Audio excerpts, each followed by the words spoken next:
আমার চোখ দিয়া পানি পড়তিছে। ভাবতেছি রোহান কোথায়, ওরে তো দেখতে পাইতেছি না। এসব ভাবতে ভাবতে কখন ভোরের আলো ফুইটা যায় বুঝতেই পারি না। তাই আর বাহিরে দাঁড়াই না থাইকা রুমে চলে আসে। রুমে আইসা দেখি আমার পরিবউটা সুন্দরভাবে শুয়ে আছে। বাচ্চারা যেইভাবে গুটি সুটি মাইরা শুয়া থাকে ওইভাবে শুয়ে আছে। খেয়াল করি ওর গালে এখনো আঙ্গুলের ছাপ বইসা আছে। তাতে আমার কি, আমি আর আমার বোন যতটা কষ্ট পাইছি তোদের সবাইকে ঠিক ততটাই কষ্ট পাইতে হবে। এসব বলতে বলতে আমি ওয়াশরুমে চলে যাই। কাল থেকে অনেক ধকল গেছে শরীরের উপর দিয়া, তাই একেবারে গোসল করে ওয়াশরুম থেকে বের হই। দেখি আনিকা ঘুম থেকে উঠে গেছে। আমি তার সাথে কোনো কথা না বলে ফোন বের করে ফোন টিপতে থাকি। সেও আমারে কিছু না বলে ওয়াশরুমে চলে গেল। বেশ কিছুক্ষণ পর আনিকা ওয়াশরুম থেকে বের হইল। ওরে দেখতে সেই সুন্দর লাগতেছে। আমি না চাইতেও বারবার তার দিকে তাকাচ্ছি। অনেক সুন্দর লাগতেছে মেয়েটারে। তো আমি কি করতাম, সে গিয়া ড্রেসিং এর সামনে গিয়া বসে। ওর মাথা থেকে টাওয়েলটা খুলে দিতেই ওর সব চুল গিয়া ওর পিঠের ওপরে পড়ে। এর মাঝে হঠাৎ করে ওর কোমরে আমার চোখ যায়। আমি সাথে সাথে আমার চোখটা সরাইনি, কারণ আর অল্প কিছুক্ষণ তার কোমরের দিকে তাকাই থাকলে নিজেকে আর কন্ট্রোল করতে পারতাম না। আমি আবারও ফোনের দিকে মনোযোগী হই। আনিকা আমার কাছে আইসা বলে, আপনার জন্য কি চা আনবো? আমি ওরে ঝাড়ি দিয়া বলি, এতে বলার কি আছে, যা নিয়ে আয়। ও কিছুক্ষণ পর চা নিয়ে আসে।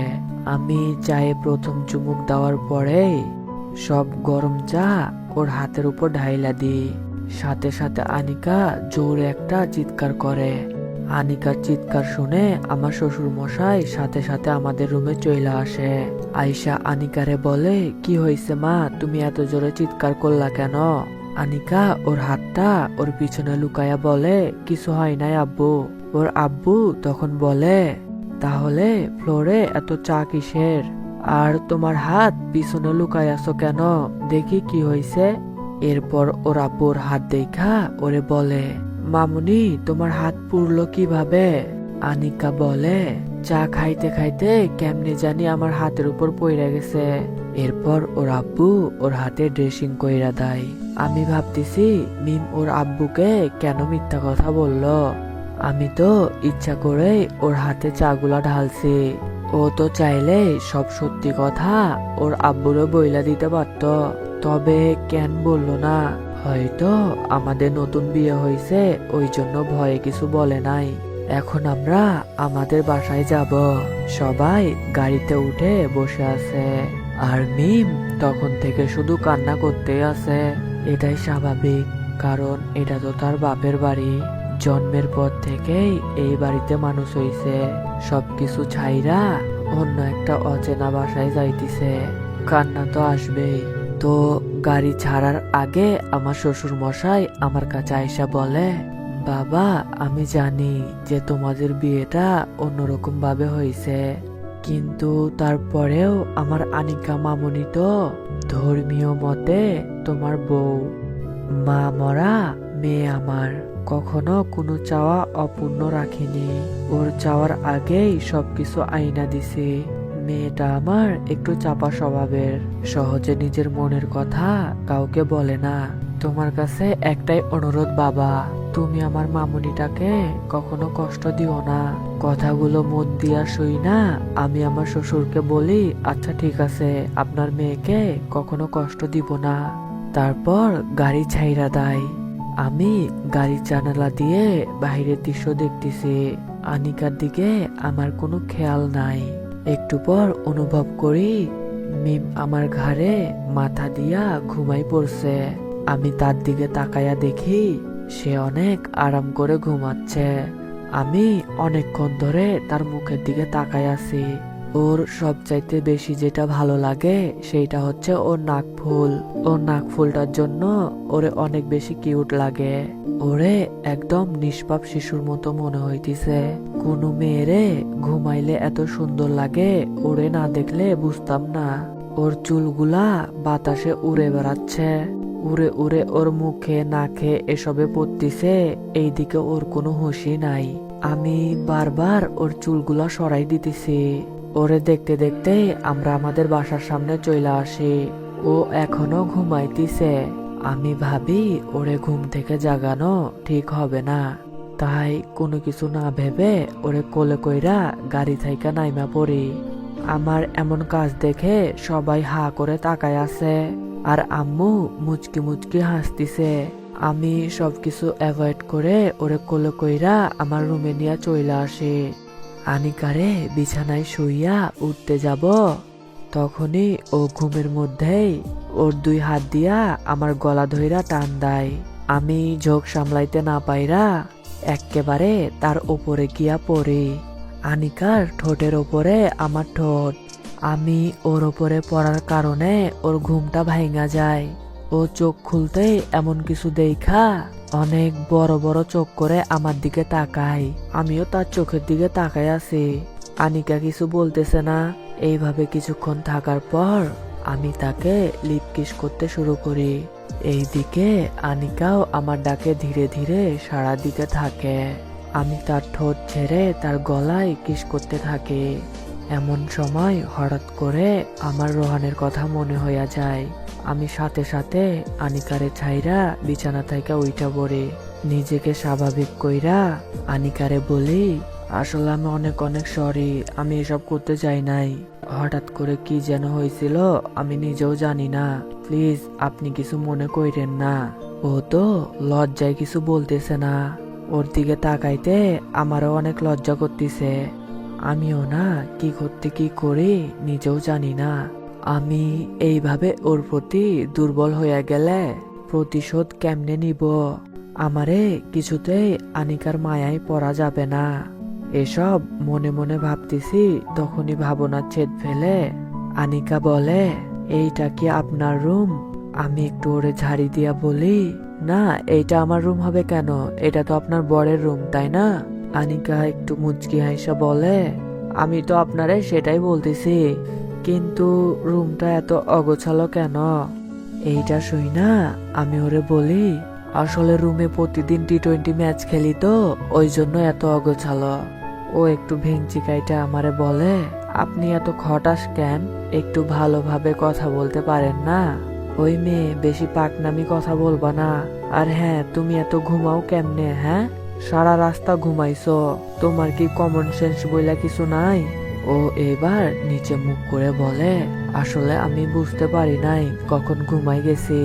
এরপর আর কোনোদিন এমন হবে না।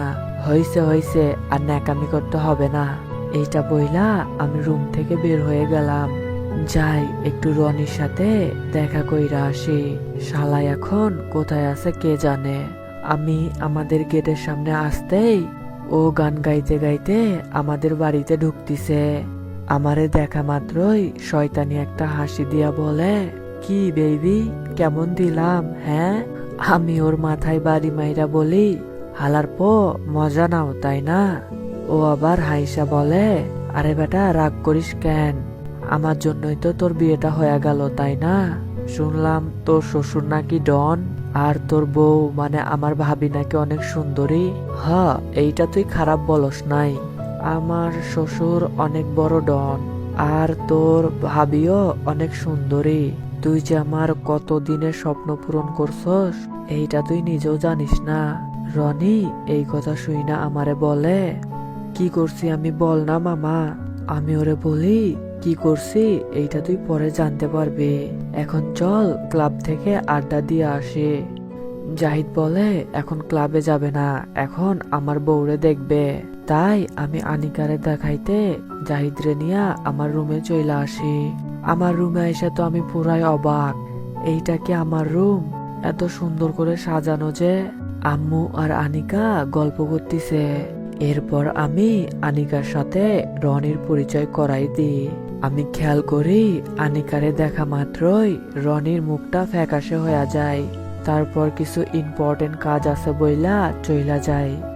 রাত প্রায় 12টার পর বন্ধুদের সাথে আড্ডা দিয়া বাসায় ফিরি। মিম বিছানায় বইসা আছে। আমি রুমে ঢোকা মাত্রই মিম আমার কাছে এসে বলে, আপনি হাত মুখ ধুয়ে নেন, আমি আপনার জন্য খাবার আনতেছি। আমি ওরে বলি আমি বাহির থেকে খাইয়া আসছি। এইটা শোনা মাত্রই মিমের মুখটা মলিন হইয়া যায়। আমিও যেন কি মনে করে তারে বলি, আপনি রাতে খাইছেন?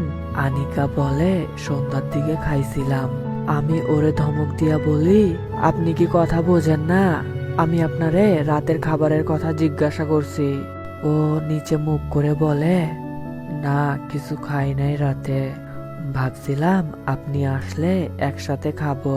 আমি আনিকারে বলি, আচ্ছা আমি তো বাইরে থেকে খাই আসছি, চলেন আপনি খাবেন। এরপর ওকে নিয়ে ডাইনিং এ চলে আসি। ওর সামনে খাবারের প্লেট রাখা, কিন্তু ও খাইতেছে না। তো এইটা দেখা আমি ওরে বলি, কি হলো খাইতেছেন না কেন? ও কিছু বলে না, চুপ করে আছে। তারপর আমার মাথায় আসে, ও খাবে কেমনে, ওর হাত তো ব্যান্ডেজ করা। তাই আমি ওর পাশের চেয়ারে বৈশা ওরে খাওয়ানো শুরু করি। ও সুন্দর মতো আমার হাত থেকে খাবারগুলো খাইতেছিল। ওর চোখের কোণে পানি জমতিছে। ওর খাওয়া শেষ করে দুইজনে আবার রুমে চলে আসি। ও এক পাশে, আমি এক পাশে। সকালে আনিকার ডাকে ঘুম ভাঙে। ঘড়ির দিকে তাকায়া দেখি 9:15 বাজে। এইটা দেখা মাথাটা অনেক গরম হইয়া যায়। আমি সাথে সাথে বিছানা থাইকা উইঠা আনিকার 2 গালে 2টা থাপ্পড় বসাই দিই।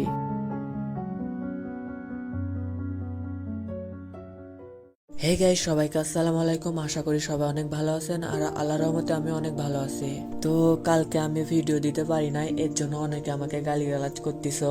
আসলে হয়েছেটা কি, কালকে আমি অনেক ব্যস্ত ছিলাম, ওই জন্য ভিডিও বানাইতে পারি নাই। তো যাই হোক, গল্পটা কেমন লাগতেছে অবশ্যই অবশ্যই কমেন্ট করে জানাবেন, কারণ তোমরা যখন কমেন্ট করো না তখন আমার অনেক ভালো লাগে, আমার ভিডিও বানাইতে আরো আগ্রহ জাগে।